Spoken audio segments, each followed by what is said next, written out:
Hello there.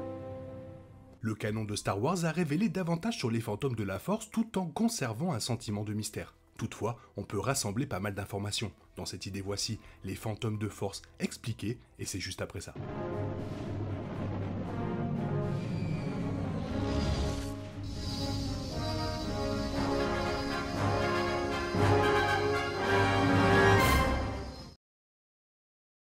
Les fantômes de Force font partie de Star Wars depuis le début, lorsque Dark Vador a abattu Obi-Wan Kenobi dans Un Nouvel Espoir. Vador était visiblement confus lorsque le corps d'Obi-Wan a disparu, et des livres et des bandes dessinées en parallèle ont développé ce point en révélant ce que Vador a ressenti à travers la Force. Au moment de la mort d'Obi-Wan, alors que le vieux maître Jedi ne faisait qu'un avec celle-ci, sa présence a noyé tout le reste autour de Vador. Il n'est pas étonnant que le Seigneur Sith ait été si secoué, les bandes dessinées confirmant qu'il a réalisé plus tard ce que cela signifiait pour le sort d'Obi-Wan.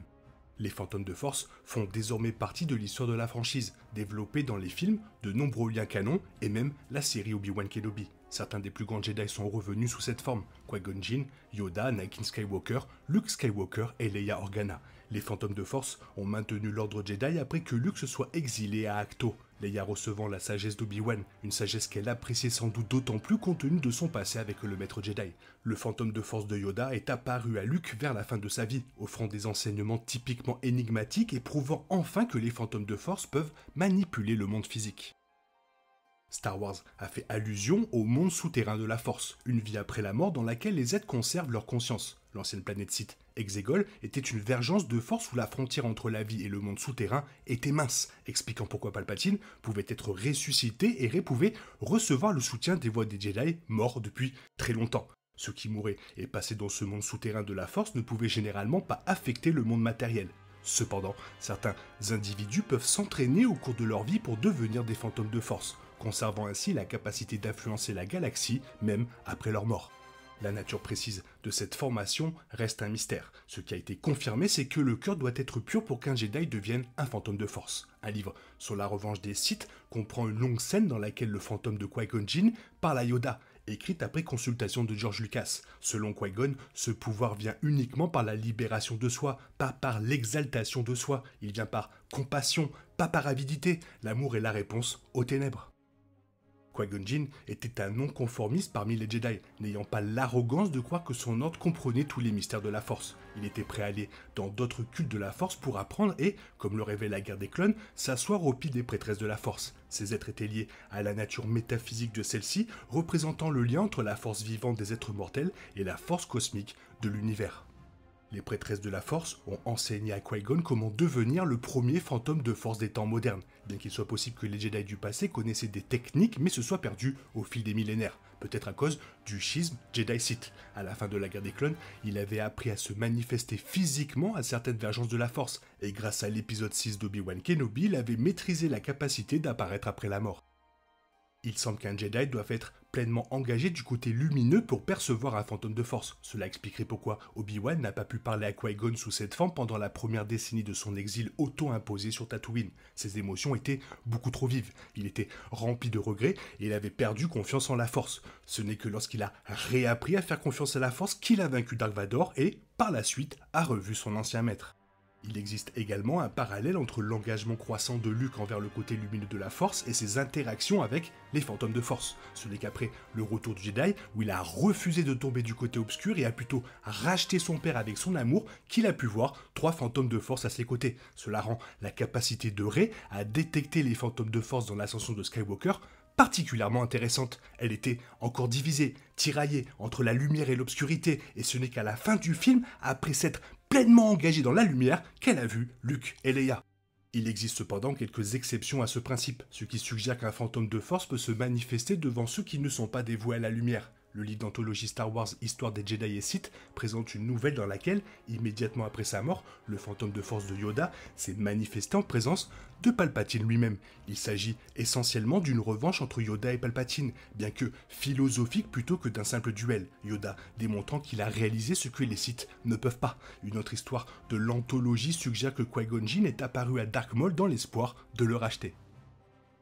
Les Sith ne peuvent pas devenir de véritables fantômes de force, seule une personne qui a aligné son esprit avec le côté lumineux de la force peut le faire. Au contraire, les esprits Sith peuvent tromper la mort grâce à une technique connue sous le nom de transfert d'essence. Cela permet à un Sith d'éviter le monde souterrain de la force en liant son esprit à un objet, à un emplacement physique ou même à un corps hôte.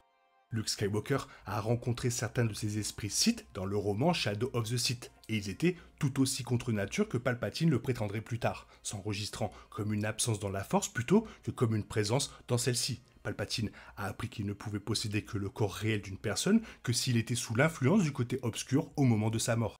Cela expliquerait certaines scènes du Retour du Jedi, dans lesquelles Palpatine voulait apparemment que Luke Skywalker le tue avec colère. Le corps de Palpatine aurait déjà atteint la fin de sa durée de vie naturelle, sa détérioration accélérée par l'influence corruptrice du côté obscur, et il aurait adoré l'idée de posséder le fils de l'élu. Luke a refusé de tuer Palpatine de cette manière. Pire encore, du point de vue de Palpatine, Dark Vador ne l'a pas trahi par ambition égoïste, mais par amour pour son fils, ce qui signifie qu'il a été ramené à la lumière à la mort de Palpatine, de sorte que même son corps ne pouvait pas devenir l'hôte de Palpatine. L'empereur fut ainsi banni dans le monde souterrain de la Force, d'où il fut sauvé par les cultistes Sith d'Exegol, et son esprit fut ensuite implanté dans un corps clone. Cela s'est avéré insuffisant pour contenir l'esprit de l'empereur. Il a essayé la même astuce de transfert d'essence avec Rey, mais sa petite fille a également refusé de le tuer par colère et haine. Cette fois, il n'avait pas de retour après sa défaite. Bien que l'on ne sache pas exactement comment Anakin est devenu un fantôme de force, Lucas a suggéré qu'il a accompli cet exploit grâce à Obi-Wan et Yoda, laissant entendre que les deux l'ont aidé. Cela correspond au roman, l'ascension et la chute de Dark Vador. Là, Anakin s'est réveillé dans le monde souterrain de la Force après sa mort, Obi-Wan lui proposant de lui apprendre une nouvelle dernière technique. Le roman a été qualifié de non-canon après l'acquisition de Lucasfilm par Disney en 2012, mais le principe est probablement toujours valable, alors que certains théorisent qu'Anakin a dû l'avoir lors de sa propre rencontre avec les prêtresses de la Force. Lucas avait clairement l'intention qu'il y ait une chaîne ininterrompue entre Qui-Gon Jinn et Anakin. Star Wars a édité Anakin Skywalker de Hayden Christensen dans la scène fantôme de force de la fin du Retour du Jedi. Il s'agissait d'une modification cruciale car, selon Lucas, Anakin Skywalker était réellement mort lorsqu'il était tombé du côté obscur remplacé par Dark Vador. La rédemption de Dark Vador a vu Anakin renaître. Obi-Wan avait plus raison qu'il ne l'imaginait lorsqu'il mentait à Luke sur le sort d'Anakin, car la Force elle-même partageait son certain point de vue. Le retour du jeune Anakin de Christensen en tant que fantôme de force est mieux considéré comme profondément symbolique. Ahsoka suggère également que cette forme incarne d'une manière ou d'une autre la lumière et l'obscurité, alors qu'il alternait entre ces deux personnages dans le monde entre les mondes. Cela correspondrait à l'expérience d'Anakin sur Mortis dans The Clone Wars saison 3, où il pourrait contrôler des êtres qui incarnaient les côtés clairs et obscurs de la Force. Cela reflète également l'expérience de la vie d'Anakin vivant la moitié en tant que Jedi et l'autre moitié en tant que Sith. De façon inquiétante, il y a eu plusieurs allusions dans le canon de Star Wars selon lesquelles les Sith peuvent piéger les fantômes de force. Dark Legends est un livre de mythes dans l'univers, bien que Lucasfilm ait souligné qu'il y ait une part de vérité dans chacun d'eux. Dans l'une de ses nouvelles, The Gilded Cage, un groupe de sœurs de la nuit tente de tromper un seigneur Sith pour qu'il affronte un fantôme de la Force Jedi, dans l'espoir qu'il soit détruit. Les Sith voient clair dans leur astuce et exécutent un rituel de liaison volé pour piéger le fantôme de force. Shadow of the Sith suggère que Palpatine a fait quelque chose de similaire avec la forme d'Anakin sur Exegol, expliquant son absence de la postlogie. Vraisemblablement, Anakin s'est libéré de cette contrainte dans le dernier film, lui permettant d'ajouter sa voix au cœur des Jedi encourageant Rey dans sa bataille finale contre Palpatine. Espérons que les futures histoires de Star Wars aideront à expliquer exactement ce qui s'est passé, comment Palpatine a piégé Anakin Skywalker et comment il a échappé à l'emprisonnement dans lequel il se trouvait à cette dernière seconde cruciale, le lançant sur une nouvelle mission avec Ahsoka.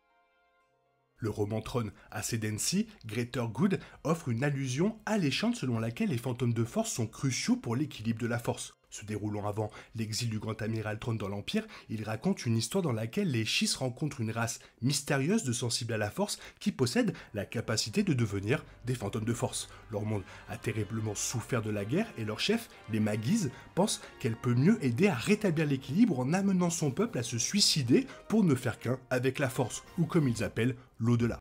Il ne s'agit pas d'un acte de capitulation, mais plutôt d'un acte d'espoir, car les Magis pensaient comprendre le but des fantômes de force. Notre monde a été déchiré et marqué, a-t-elle expliqué, mais peut-être peut-il être guéri. Nous rejoindrons l'au-delà et tenterons de le faire. Un acte de génocide commis sur le monde des Magis l'a envoyé vers le côté obscur, mais elle pensait que la meilleure contre-attaque serait de ne faire qu'un avec la force et de travailler pour y remédier. Cela correspondrait certainement au rôle assumé par les fantômes de force vus dans la saga principale Star Wars.